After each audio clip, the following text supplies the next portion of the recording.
Bonjour à tous, c'est Céline, vous m'avez reconnue, vous m'avez déjà entendu dans la saison 1 de Raconte-moi ton voyage. Eh bien, nous voici de retour pour la saison 2. Alors après un voyage aux États-Unis et à New York, Arnaud, tu nous emmènes sur quel continent maintenant ?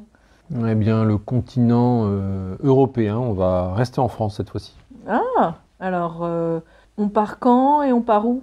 Alors, on part fin juillet et on part dans le sud de la France. Dans le sud de la France, là je le sens bien, là ça va être plage, maillot de bain, baignade, soleil, vraiment cool quoi. Pas trop, non, ça sera plutôt roches, cailloux, grandes chaussures de randonnée, sac à dos. Et tu nous emmènes où alors exactement ? Eh bien, on va descendre dans le Gard, l'Hérault, à peu près 1 heure au nord de Montpellier. Et puis on finira en Lozère. En Lozère ? Qu'est-ce qu'on va faire en Lozère ? Eh bien, je ne sais pas si tu as entendu parler de la bête du Gévaudan.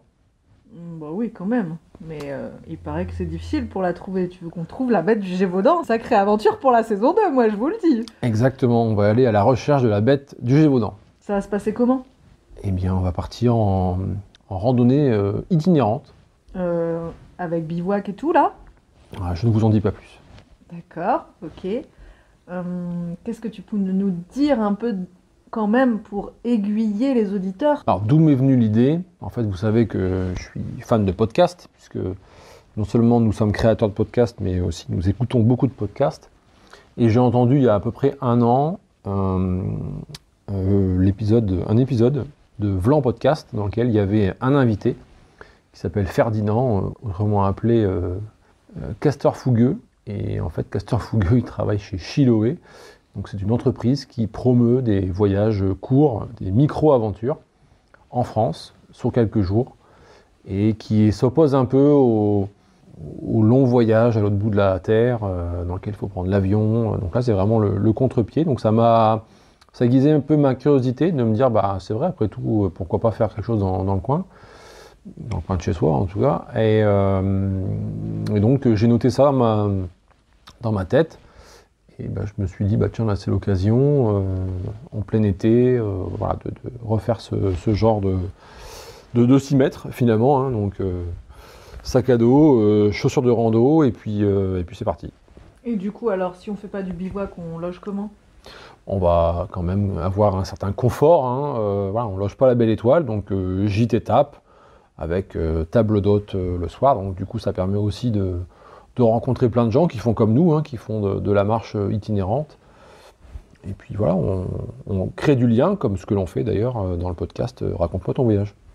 Super intéressant. Alors, pour récapituler, principe d'une micro-aventure, trouver du kiff, faire un peu de sport et être dans la nature en restant en France, en dépensant le moins d'argent possible, on va dire, en étant quand même aventurier modeste, donc en dormant dans des gîtes, et puis en faisant le maximum de rencontres. Est-ce que tu peux nous donner le GR, puisque si c'est une randonnée sur plusieurs jours, c'est peut-être un GR ? Tout à fait, c'est le GR 70. Le GR 70, est-ce que c'est le chemin de Saint-Jacques-de-Compostelle ?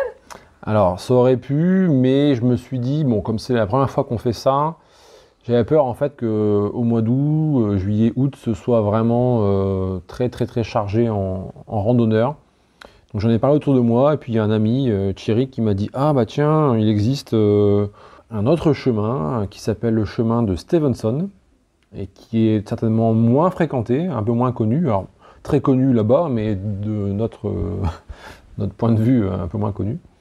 Donc c'est ça que j'ai voulu explorer. » Alors, pour tout vous dire, quand on enregistre ce podcast, et en tout cas l'introduction de cette saison 2, il s'est passé quelques temps, parce que bien sûr, il faut avoir tout récupéré, tout monté, etc. Et donc maintenant, je peux vous en dire un petit peu plus sur ce chemin de Stevenson.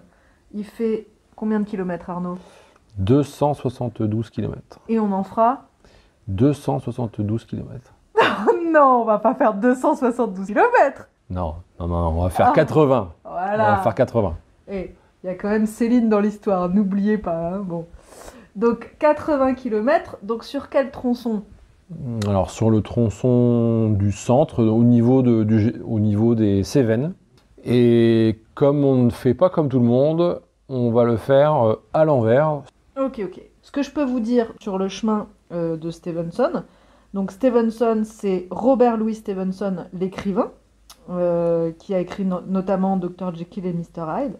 Et il faut savoir qu'en fait, dans les années 78, on va dire, il était jeune, hein, il avait 28 ans, et déjà il rêvait d'embrasser sa carrière d'écrivain, etc. Et il était tombé amoureux d'Américaine qui s'appelait Fanny Osborne.